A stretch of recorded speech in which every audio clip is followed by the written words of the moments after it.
Assalamualaikum warahmatullahi wabarakatuh. Alhamdulillahi rabbil alamin. Wabihi nasta'inu ala umurid dunya waddin. Wa ala alihi wa sahbihi wa man tabi'ahum bi ihsanin ila yaumiddin. Subhanaka la ilma lana illa ma 'allamtana innaka antal alimul hakim. Rabbi yassir wa la tu'assir, Rabbi tammim bil khair, wa la hawla wa la quwwata illa billahil aliyyil azim.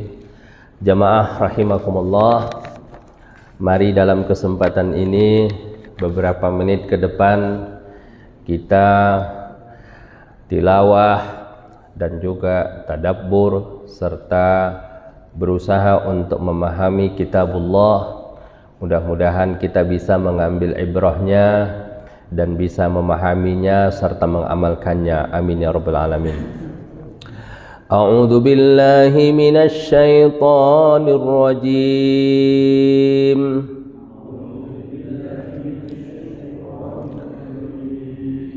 Bismillahirrahmanirrahim.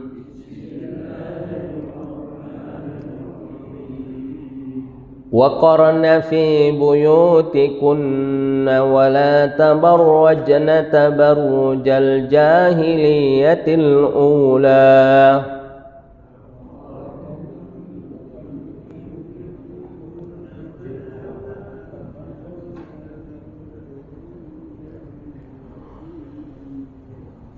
وأقمنا الصلاة وآتينا الزكاة وأطعنا الله ورسوله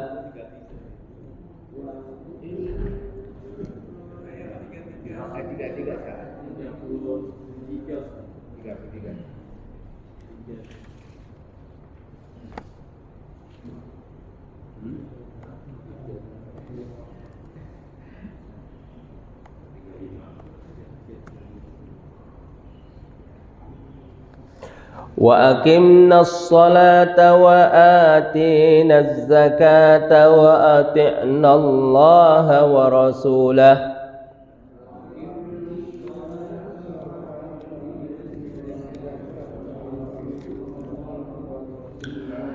إنما يريد الله ليذهب عنكم الرجس أهل البيت ويطهركم تطهيرا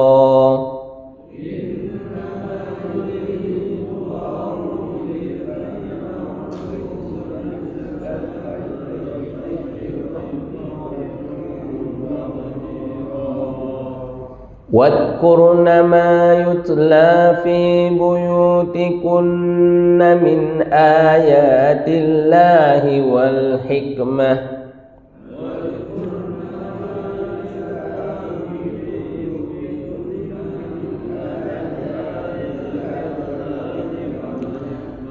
إن الله كان لطيفا خبيرا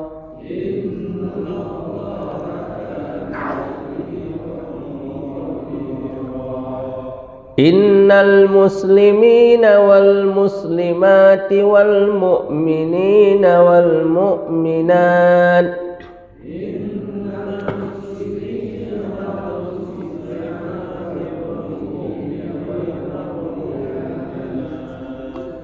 والقانتين والقانتات والصادقين والصادقات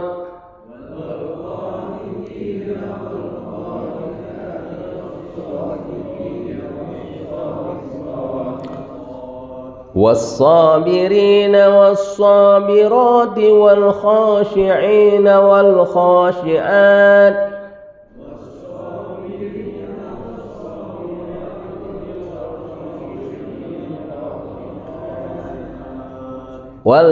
والمتصدقين والمتصدقات والصائمين والصائمات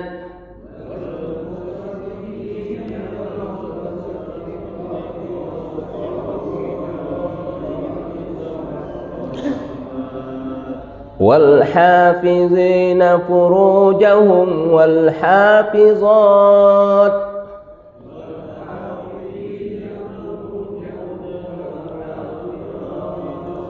والذاكرين الله كثيرا والذاكرات أعد الله لهم مغفرة وأجرا عظيما.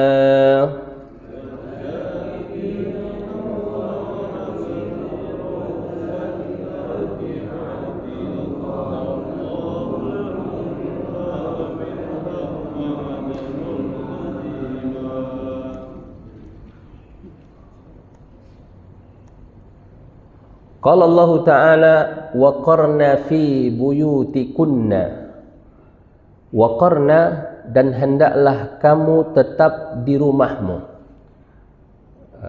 Ini kepada istri-istri Nabi Muhammad SAW dan kepada para wanita, hendaklah kalian tetap di rumah, tidak keluar dari rumah kecuali li daruratin syar'iyyah, untuk keperluan yang syar'i, misalnya untuk pergi sholat ke masjid, untuk pergi berziarah ke tempat orang tua, untuk suatu keperluan.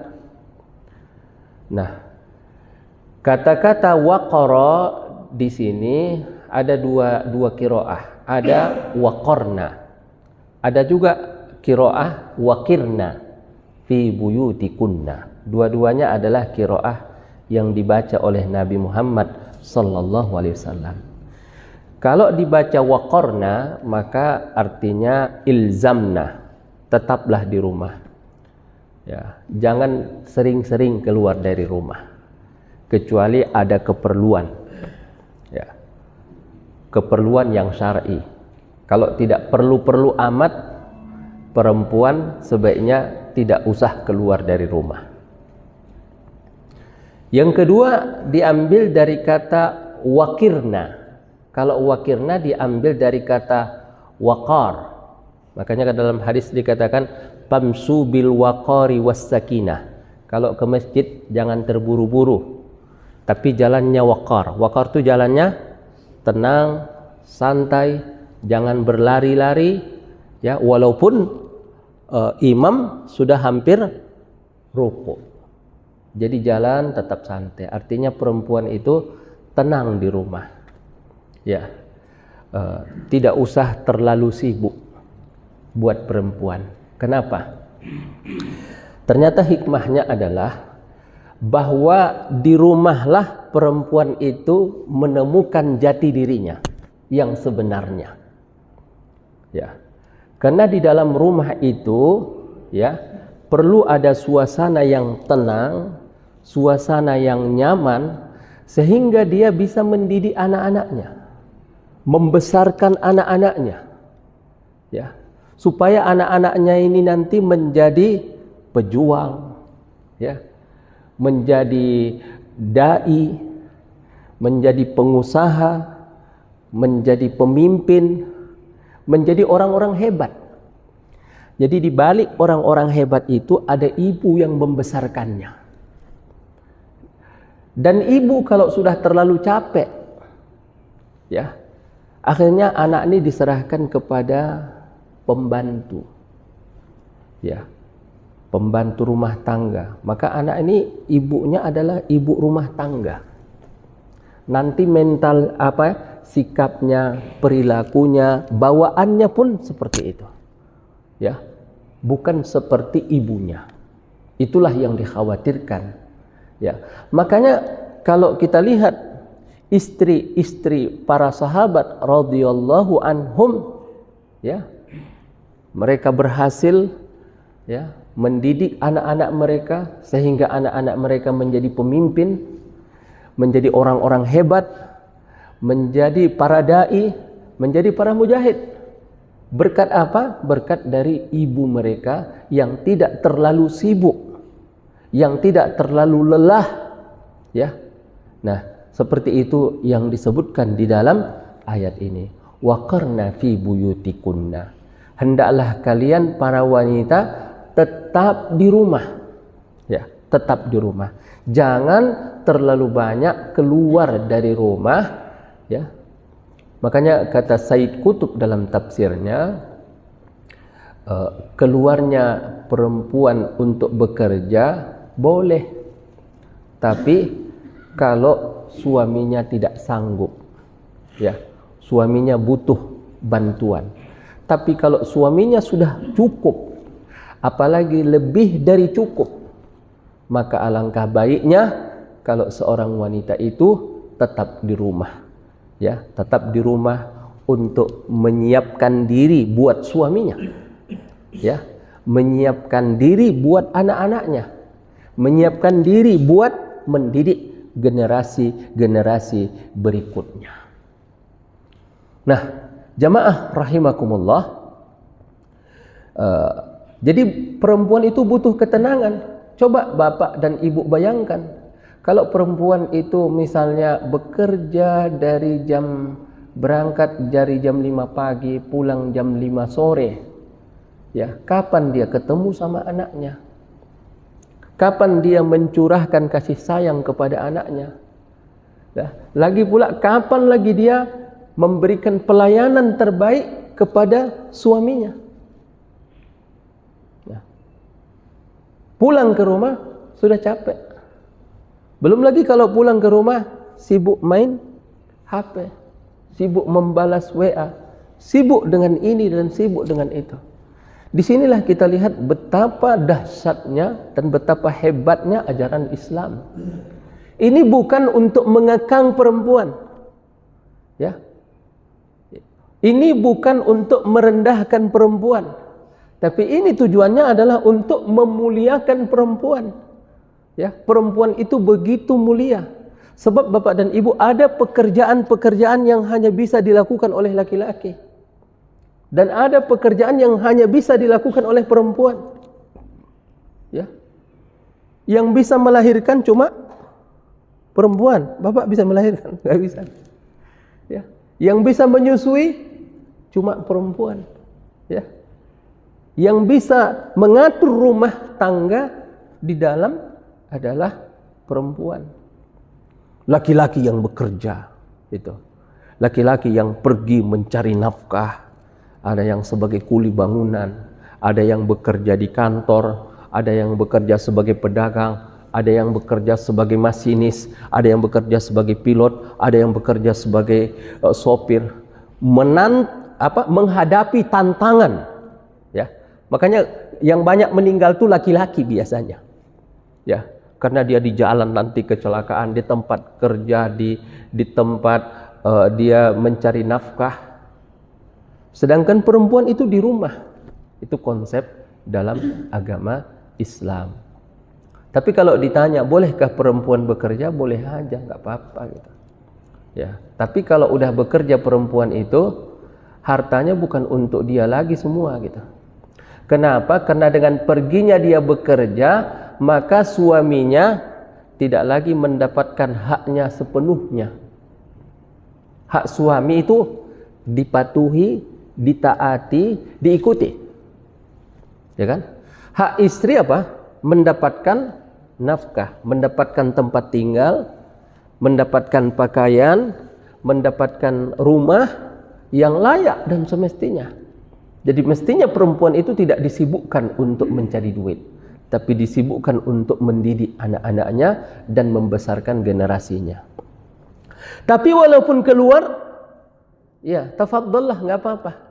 Tapi wala tabarrajna tabarrujal jahiliyatil ula. Janganlah kalian, ya, menampakkan aurat seperti orang-orang jahiliyah, wanita-wanita jahiliyah. Tabarruj.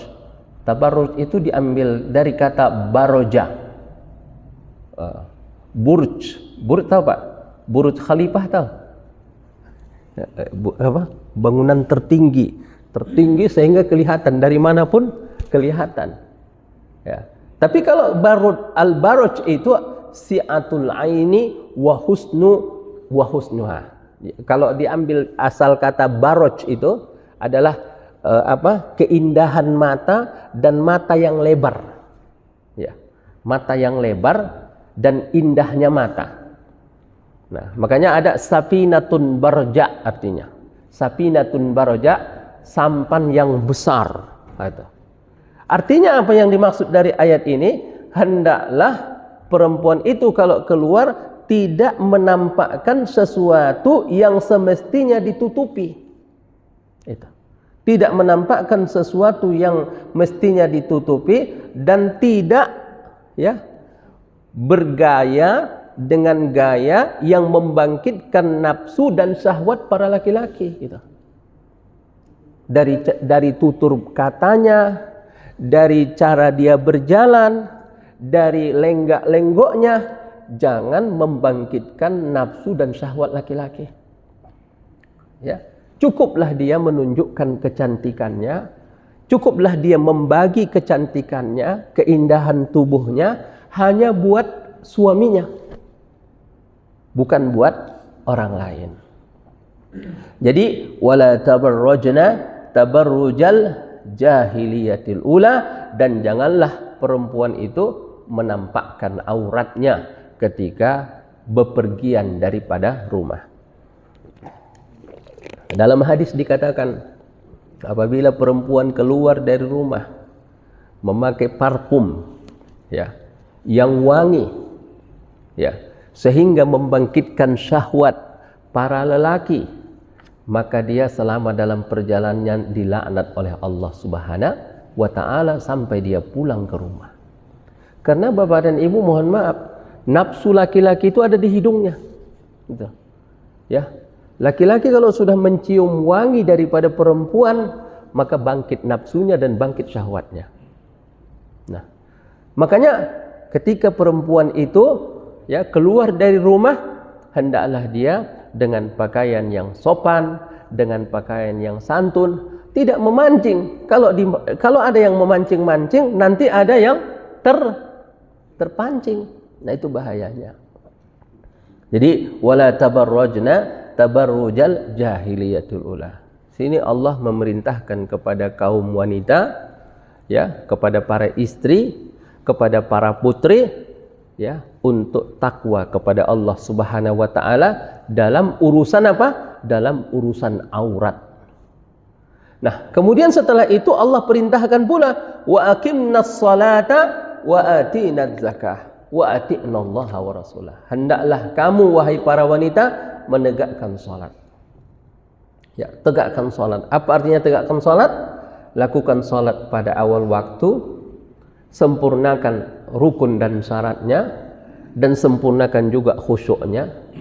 Jangan gara-gara nonton sinetron terlambat salatnya. Jangan gara-gara update status salatnya berantakan. Apalagi salatnya bolong-bolong, apalagi salatnya tidak terburu-buru. Wa atinaz zakah, dan bayar zakat. Wa ati'nallaha wa rasulah, dan patuhilah Allah dan juga Rasulnya. Subhanallah. Jadi setelah Allah meminta kepada para wanita untuk taat kepada Allah dalam urusan kecil, dalam urusan yang parsial, maka kemudian Allah memerintahkan kepada para wanita untuk taat kepada Allah dan Rasulnya dalam semua urusan. Taat kepada Allah dan Rasulnya dalam hubungannya dengan suaminya, hubungannya dengan anaknya, hubungannya dengan tetangganya, dan hubungannya dengan Tuhannya. Nah, kemudian disebutkan Allah alasannya apa? Innama yuridullahu liyudhiba ankumur rijsa ahlal baiti wa yutahhirakum tathira. Semua itu bukan untuk menyusahkan kalian. Semua itu bukan untuk merepotkan kalian. Sebab Al-Quran itu ma anzalna 'alaikal qur'ana litashqa. Kami tidak menurunkan Al-Quran untuk mencelakakan dirimu. Bukan supaya engkau letih, bukan supaya engkau capek, bukan supaya engkau celaka, tapi hanya untuk membahagiakanmu, supaya engkau bahagia fid dunya wal akhirah. Maka di ayat ini dikatakan Innama yuridullah, Allah hanya menginginkan apa? Liyudhibah ankumur rijsa, supaya hilang daripada kamu rijsun. Apa itu rijsun? Rijsun itu adalah kullu syai'in mustaqdir, setiap sesuatu yang menjijikkan. Dan yang dimaksud di ayat ini adalah dosa-dosa dan maksiat-maksiat. Artinya apa? Ya, Allah melarang kalian keluar dari rumah kecuali untuk keperluan tertentu. Dan Allah juga melarang kalian untuk apa? Untuk mempertontonkan keindahan tubuh kalian. Bukan karena Allah tidak sayang kepada kalian, bukan karena Allah mau mengekang kalian wahai para wanita, tapi Allah ingin menjauhkan kalian daripada dosa dan daripada maksiat. Karena dosa itu akan mencelakakan kalian. Dosa itu akan menjadikan hidup kalian sengsara. Dosa itu akan menyebabkan kalian nanti masuk ke dalam api neraka. Ya ahlal bait, wahai ahlal bait, wa yutahhirukum tathira. Jadi ayat ini pada awalnya turun kepada istri-istri Nabi dan keluarga-keluarga Nabi. Tapi kalau memang yang dimaksudkan di ayat ini adalah istri Nabi, maka berarti istri-istri kita, anak-anak perempuan kita lebih pantas lagi untuk mengamalkan ayat ini. Karena istri Nabi insya Allah adalah wanita-wanita yang salihah. Putri Nabi, keluarga Nabi adalah wanita-wanita yang salihah. Sementara istri-istri kita, anak-anak kita butuh mendapatkan taujih ini, butuh mendapatkan arahan ini dan juga bimbingan ini supaya anak-anak kita menjadi wanita-wanita yang salihah yang diridhai oleh Allah Subhanahu wa taala. Cobalah Bapak dan Ibu lihat di zaman ini betapa perempuan ya mempertontonkan lekuk-lekuk tubuhnya, betapa perempuan pakai rok sampai sependek-pendeknya itu. Betapa perempuan sampai memakai baju yang sangat sempit dan miskin sekali.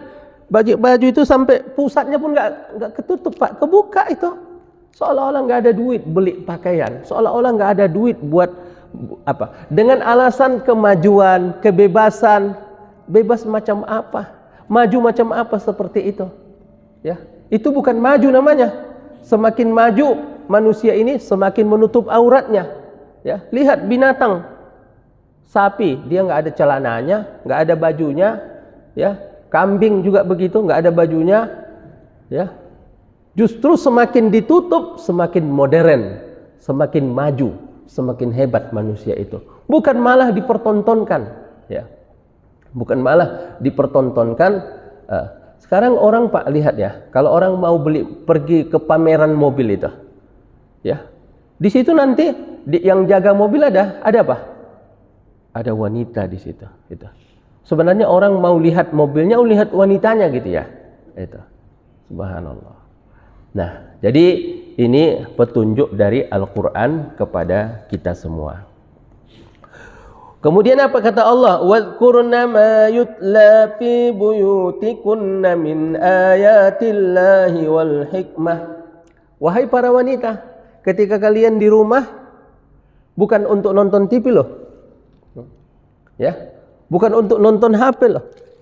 Ya. Bukan untuk ya sibuk dengan urusan dunia, tapi apa? Wadhkurna ma yutla fi buyutikunna min ayatillahi wal hikmah. Dan zikirlah terhadap apa yang dibacakan Allah kepada kamu. Itu baca Al-Qur'an itu. Baca hurufnya. Ya, dan kemudian baca maknanya.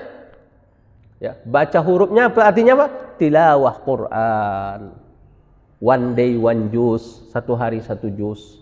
Ya, hendaknya para wanita memiliki wirid Al-Quran di rumahnya. Jangan hanya wirid Al-Quran itu di bulan suci Ramadan, tapi juga setelah Ramadan harus mempertahankan wirid Al-Quran itu. Ya, supaya dapat keberkahannya. Al-baitul ladzi yuqra'u fihi Al-Quran. Rumah yang dibacakan Al-Quran, setan lari terbirit-birit.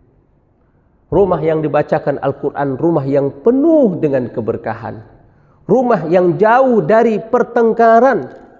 Ya, ibu kalau di rumahnya sering bertengkar, sering cekcok, ya, sering ribut, baca Al-Quran.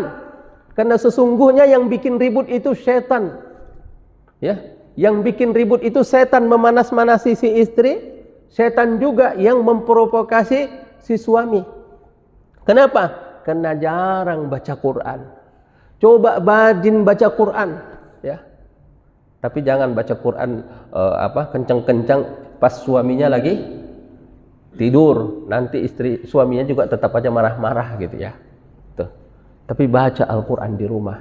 Karena bacaan Al-Quran di rumah itu mendatangkan keberkahan dan mendatangkan ketenangan Bapak dan Ibu rahimakumullah.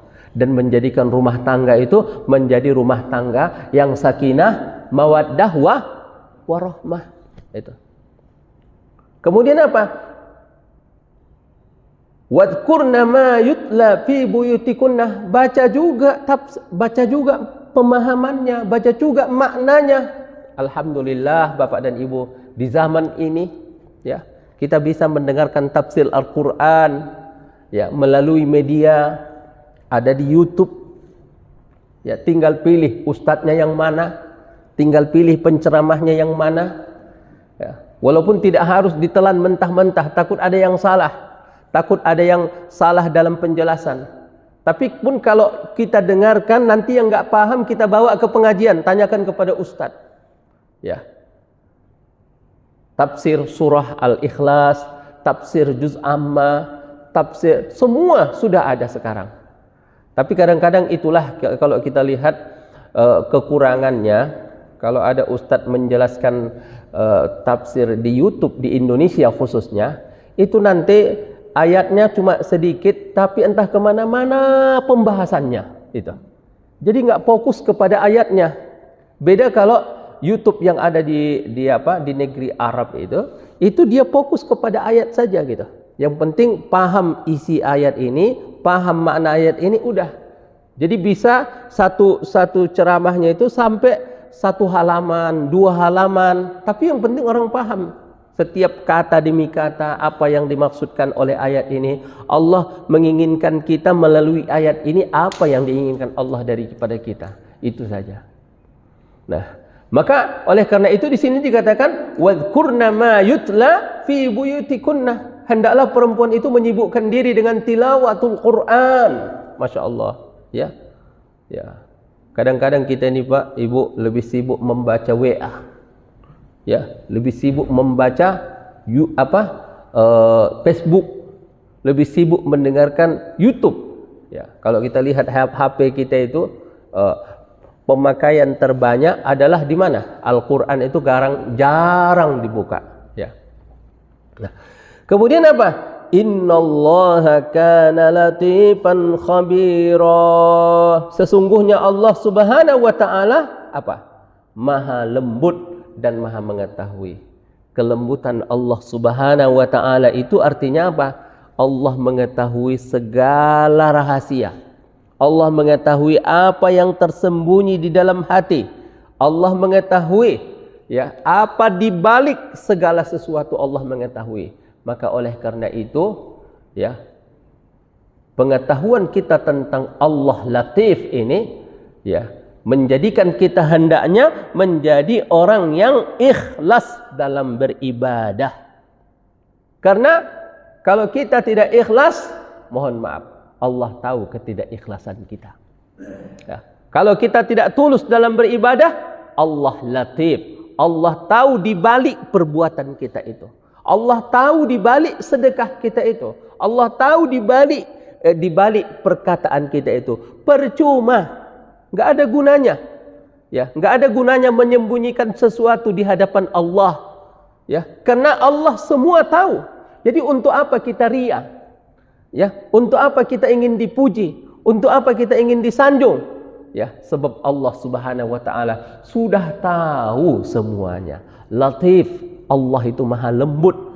Kelembutan Allah itu sampai yang halus sekalipun, sampai yang kecil sekalipun, sampai yang tidak terbayangkan oleh manusia pun Allah tahu. Ya, apa maksud kita, apa tujuan kita, apa niat kita. Walaupun bilang saya ikhlas, saya tulus, saya pengen yang terbaik bagi kamu. Tapi di balik ucapan kita itu, apa sebenarnya tujuan kita? Allah Subhanahu wa taala Maha mengetahui. Maka apabila kita zikir ya Latif, ya Latif, ya Latif, ya Latif, itu akan menjadikan kita menjadi pribadi yang ikhlas insya Allah Subhanahu wa taala. Ada juga makna Latif ini, Pak. Allah itu Maha lembut, ya, dalam urusan rizki kita. Begitu hebatnya Allah memberikan rizki kepada kita dengan jalan yang tidak disangka-sangka dan tidak diduga-duga. Ya. Banyak di antara bapak dan ibu jadi orang kaya nggak disangka dan nggak diduga. Ya kan? Banyak. Dia dulu beli tanah di tempat ini. Waktu itu harganya murah. Waktu itu nggak ada orang yang minat. Waktu itu nggak ada orang yang pengen. Ya. Dibelilah tanah ini, waktu itu murah. Oh, sekarang harganya luar biasa itu. Bahkan kalau dikumpulkan gajinya, nggak cukup, nggak sampai segitu, Pak. Tapi Allah kasih dia jalan kekayaan dengan jalan yang tak disangka-sangka dan tak diduga-duga. Innallaha latif. Ya. Kadang-kadang tiba-tiba seseorang dagang, ya, entah dari mana, entah dari mulut ke mulut, ya, entah dari informasi dari media sosial, entah informasi dari tetangga, tiba-tiba ada orang datang mengorder barang dalam jumlah yang sangat besar dan kalau dari usaha dia, kalau dari hitung-hitungan dia kayak rasa-rasanya nggak mungkin dia mendapatkan seperti ini, tapi Allah kasih jalan. Allah latif. Allah Subhanahu wa taala tahu bagaimana caranya memberikan rezeki itu. Ya. Bapak dan Ibu rahimakumullah.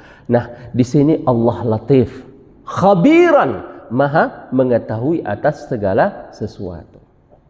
Kemudian di ayat ke-35 ini, innal muslimina wal musliman wal mu'minina wal mu'minat.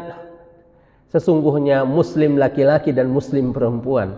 Jadi sababun nuzul daripada ayat ini adalah para wanita datang kepada Rasulullah, ya Rasulullah, katanya kok cuma laki-laki yang disebut, perempuan jarang disebut ya Rasulullah. Misalnya ya ayyuhalladzina amanu, hai orang-orang yang beriman. Amanu kan jamak daripada waw, itu waw jamaah untuk laki-laki.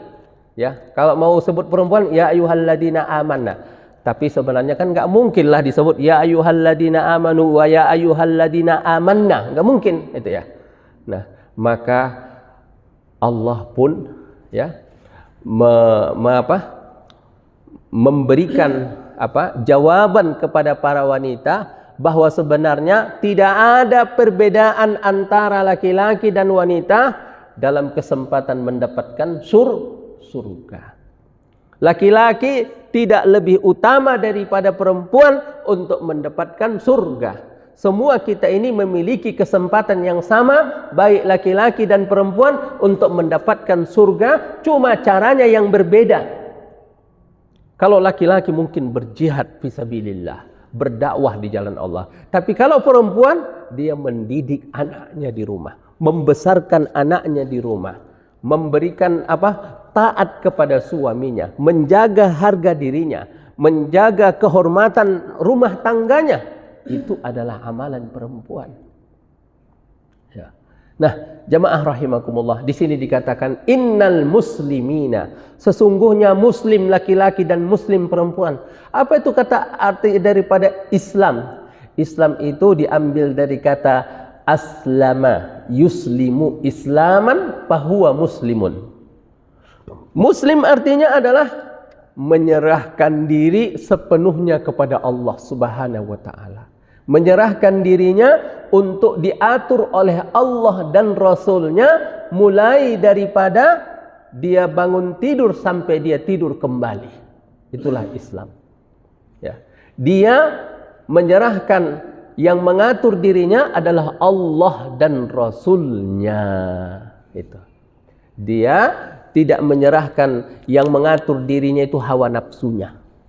Dia tidak menyerahkan, yang mengatur dirinya itu adalah setan yang akan menjerumuskannya. Tapi dia serahkan yang mengatur dirinya adalah Allah dan Rasulnya. Itu namanya Islam. Ya. Semakin seseorang itu menyerahkan sepenuhnya ya urusan dirinya kepada Allah Subhanahu wa taala, maka dia semakin Islam.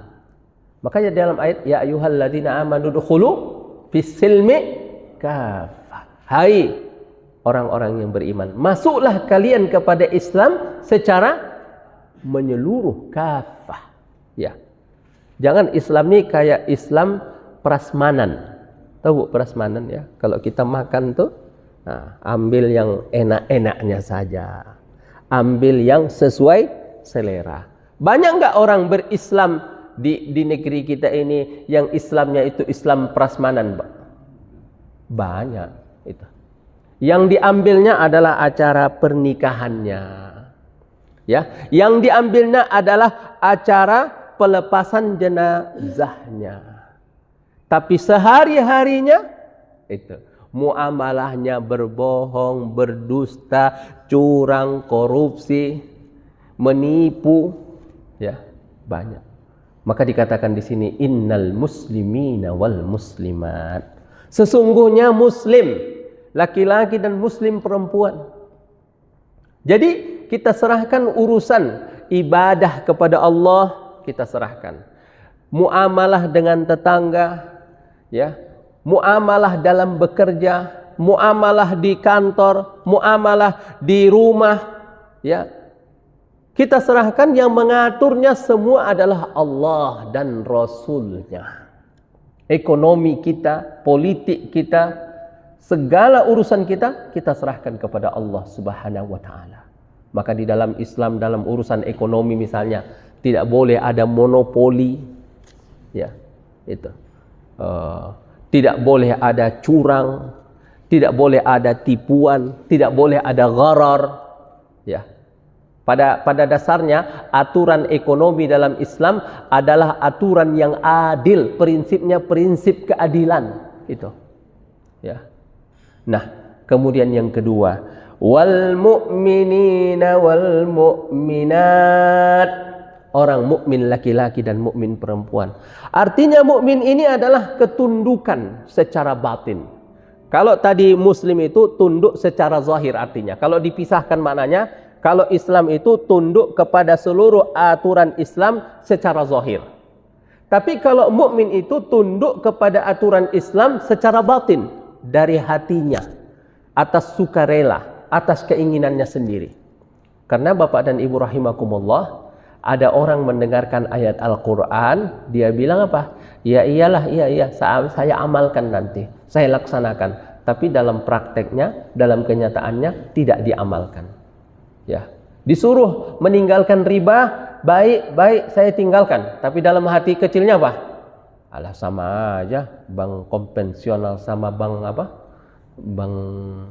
Bank syariah katanya.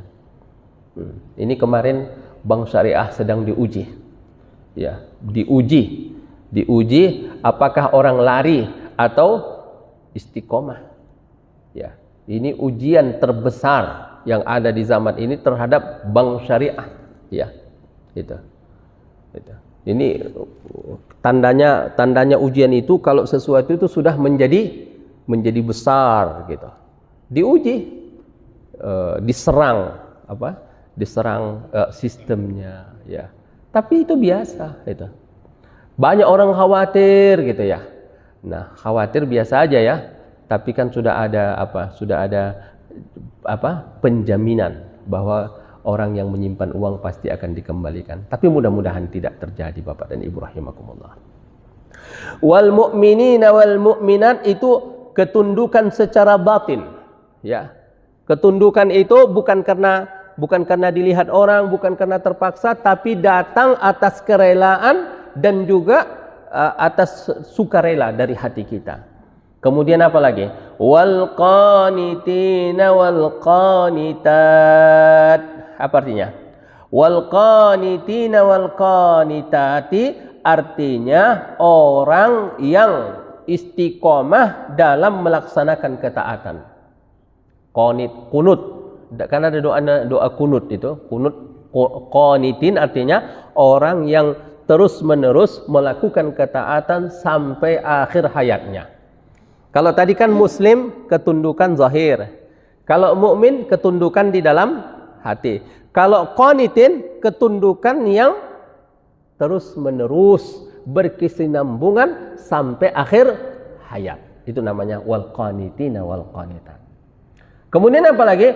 Was-sadiqina was-sadiqat, orang yang jujur. Jujur itu adalah berbicara sesuai dengan fakta. Kalau iya katakan iya, kalau tidak katakan tidak.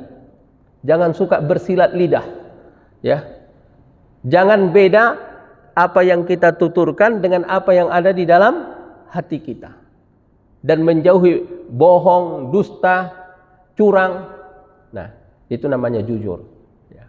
Kayak anak-anak kita di rumah itu kita didik, Bu, menjadi orang jujur. Nanti kalau dia mecahin gelas, siapa yang mecahin gelas? Enggak saya katanya. Bilang aja, kalau jujur nanti saya kasih uang 2.000 gitu. Saya kasih uang 10.000 gitu. Untuk menyemangati dia supaya jujur terus. Enggak ada apa-apanya gelas pecah dibandingkan dengan kejujuran anak kita. Ya. Kalau anak ini jujur, nanti dia jadi pejabat, nanti dia jadi pemimpin, nanti dia jadi tokoh masyarakat, memberikan faidah yang besar kepada masyarakat. Tapi kalau dari kecil dia pembohong, ya, dari kecil dia suka berdusta, maka nanti ketika jadi pemimpin pun dia akan suka berdusta. Apa lagi? Was-sabirina was-sabirat, orang-orang yang sabar. Sabar itu ada dua, Pak. Ada dua sisi. Sisi yang pertama, sabar itu adalah ihtimalul, menanggung, menahan rasa sakit, menahan rasa lelah, menahan rasa capek dalam memperjuangkan kebaikan. Itu sabar. Sholat itu kan capek juga, Pak, ya. Menolong orang capek. Apalagi membantu orang capek, mendengarkan ucapan orang. Kalau kita berdakwah di jalan Allah Subhanahu wa taala, nanti ada orang bilang, "Alah, so alim. Urus dirimu sendiri, jangan urus saya." Ya, belum lagi kalau sampai ditakut-takuti, diintimidasi, bahkan ada yang sampai dipenjara, bahkan ada yang sampai ditangkap, bahkan ada yang sampai dikriminalisasi. Sabar. Sabar itu namanya ihtimalul makarih, menahan diri atas kesulitan demi kesulitan, ya. Kelelahan demi kelelahan demi mendapatkan suatu kebaikan daripada Allah Subhanahu wa taala. Selagi itu dalam rangka memperjuangkan kebenaran dan juga keadilan, maka itulah yang dikatakan dengan sabar. Ya. Sabar yang kedua adalah sabar menahan nafsu dan syahwat. Ya. Kalau seseorang sudah berada di posisi puncak, fitnah dunia, harta, tahta, wanita. Biasanya tiga ini tuh. Harta, tahta, wanita. Biasanya dengan tiga ujian ini banyak sekali orang yang menyimpang, banyak sekali orang yang tidak sabar. Ya, mungkin dia sabar dengan harta. Kalau harta dia jujur, amanah, ya, tidak korupsi, tidak menipu, tidak curang. Tapi begitu diuji dengan perempuan, dia gugur, ya, dia tidak sabar dengan perempuan, gitu. Ya, betapa banyak pejabat-pejabat, ya, yang jatuh dikarenakan oleh perempuan. Satu lagi apa? Tahta, ya, untuk mendapatkan tahta ini dengan sikut sini, ya, kemudian bunuh ini, jatuhkan ini, itu juga adalah ujian daripada Allah Subhanahu wa taala. Atau menyalahgunakan jabatan untuk korupsi, untuk memperkaya diri, ya, untuk berbuat sewenang-wenang, itu adalah ujian daripada Allah Subhanahu wa taala. Jadi sabar itu adalah menahan nafsu dan menahan syahwat kita. Kemudian daripada itu apa? Was-shaimina was-shaimat, yang puasa, yang rajin puasa.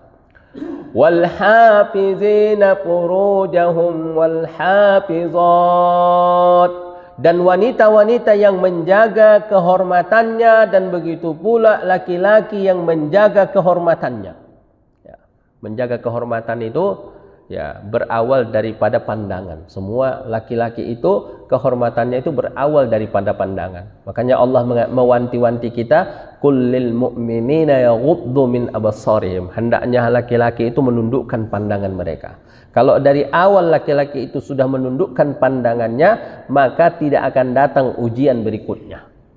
Tapi kalau dari awal dia matanya jelalatan, matanya melihat yang makruh-makruh, nanti meningkat yang subhat-subhat. Melihat yang subhat-subhat, lama-lama apa? Melihat yang haram-haram. Melihat yang haram-haram, lama-lama nanti jatuh ke dalam perbuatan zina. Na'udzubillahi min dzalik. Tidak mungkin seseorang yang istiqomah tiba-tiba diajak setan untuk berzina. Itu nggak mungkin. Biasanya setan dulu mengajak orang itu untuk melihat yang haram-haram. Ya, untuk melihat aurat, untuk melihat wanita, untuk melihat yang bukan mahramnya.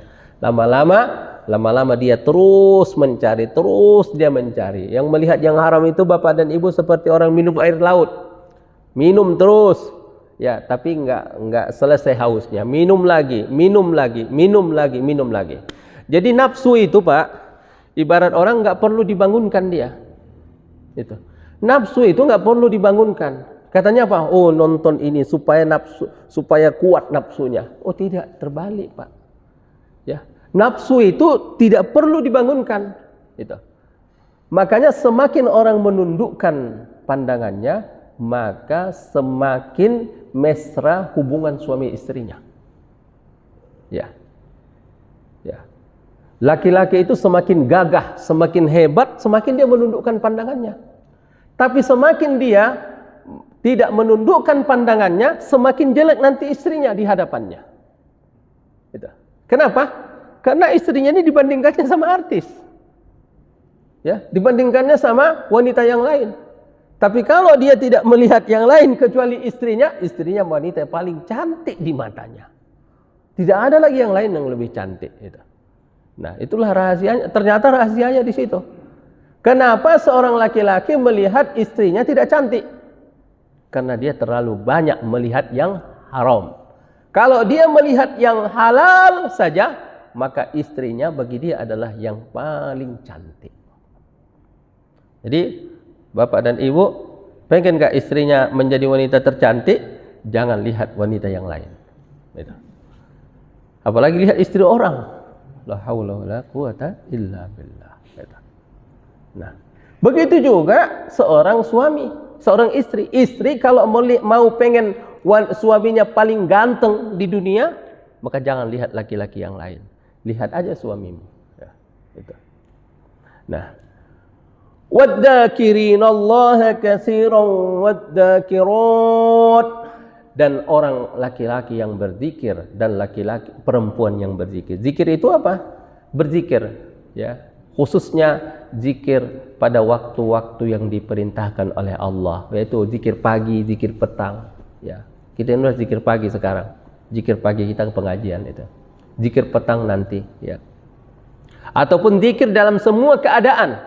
Zikir ketika mau berangkat dari rumah, zikir ketika masuk ke toilet, zikir ketika mau makan, zikir ketika mau melakukan hubungan suami istri, zikir ketika kita ada waktu senggang di jalan, ya.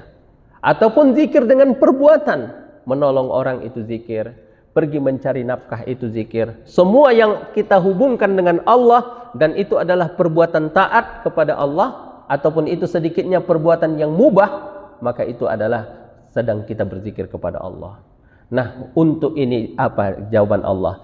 A'addallahu lahum maghfiratan wa ajran azima. Muslim, mukmin, qanitin, shadiqin, sabirin, khashi'in, mutasaddiqin, shaimin, hafizin, zakirin, semua akan mendapatkan apa? Maghfirah dari Allah Subhanahu wa ta'ala. Apa itu maghfirah? Keampunan dari Allah. Diampunkan semua dosa-dosa kita. Ya, sebab dosa itu yang akan mencelakakan kita nanti. yang akan menjerumuskan kita, yang akan memasukkan kita ke neraka. Jadi masalahnya dalam hidup kita ini, Pak, sudah terlanjur ada neraka yang diciptakan oleh Allah Subhanahu wa taala. Ya. Ada neraka yang diciptakan oleh Allah. Dan Allah sudah mentakdirkan bahwa penghuni neraka ini adalah makhluk yang bernama jin dan manusia. Makanya setiap kita berdoa, tadi doa yang paling afdal antara qomat dan antara azan dan qomat, Allahumma ajirni wa ahli minan nar. Itu. Ya Allah, lindungi aku dan keluargaku daripada api neraka. Neraka yang mana? Itu neraka yang diciptakan oleh Allah Subhanahu wa taala. Dan kita diperintahkan oleh Allah untuk berlindung daripadanya. Ya. Allah dalam tahiyat yang terakhir apa doanya? Allahumma inni a'udzubika a'udzubika minan nari wa min fitnatil mahya wal mamat wa min fitnatil masihid dajjal. Itu minta. Dajjal juga sudah diciptakan Allah dan kita disuruh Allah untuk berlindung daripadanya. Fitnah dunia juga sudah. Ya, fitnah akhirat juga sudah diciptakan dan kita diminta untuk berlindung kepada Allah. Jadi itu maghfirah. Makanya ketika ada hadis man shoma ramadhana iman wa ihtisaban ghufira lahu ma taqaddama min dambi. Barang siapa yang berpuasa pada bulan Ramadan karena keimanan dan mengharapkan pahala, diampuni dosa-dosanya. Artinya diampuni dosa-dosanya, dia sudah selesai dari satu masalah. Masalah apa? Masalah terhindar dari api neraka. Tapi yang kedua apa? Wa ajran azima, dan pahala yang besar. Maksud pahala yang besar itu besar sekali pahalanya. Enggak ada yang tahu berapa jumlahnya, enggak ada yang tahu betapa besarnya kecuali hanya Dia yang memberikannya, yaitu Allah Subhanahu wa taala. Kalau bilang begini, yang orang yang gajinya cuma sebulan 1 juta, dia bilang nanti nak saya kasih kamu uang jajan yang besar gitu. Tapi gaji bapaknya cuma 1 juta. Kira-kira nanti ngasihnya berapa, Pak? Ya sedikit itu. Besar menurut bapaknya, tapi sebenarnya kecil. Tapi kalau umpamanya seorang yang punya perusahaan besar, nanti kamu saya kasih jajan yang besar gitu. Kira-kira jajannya itu apa? Mungkin 1 Ferrari gitu ya. Ya. Tapi kalau Allah yang bilang, Allah akan memberikan pahala yang besar. Jadi besarnya sebesar apa itu? Nggak ada yang tahu. Ajron azimah. Yang bilang besar itu tergantung siapa yang bilang. Kalau anak kecil, Abi, aku punya uang yang besar, yang banyak. Sebanyak-banyaknya uang anak kecil berapa? Ya paling 50.000 bagi dia udah besar gitu. Itu. Ya. Tapi kalau seorang pengusaha besar, saya punya uang yang besar, mungkin jumlahnya 100 triliun. Tapi kalau Allah yang bilang ajron azimah, Allah memberikan pahala yang besar. Ya, semestinya seyogyanya ayat ini lahum maghfiratan wa ajron azimah sudah cukup rasanya untuk memotivasi kita menjadi muslim muslimat, mukmin mukminat, qanitin qanitat, shadiqin dan shadiqat, dan juga sampai seterusnya. Itu saja jamaah rahimakumullah. Mudah-mudahan pengajian tafsir ini menambah keimanan kita dan juga menambah ketakwaan kita. Amin amin ya rabbal alamin. Wabillahi taufiq wal hidayah. Wassalamualaikum warahmatullahi wabarakatuh.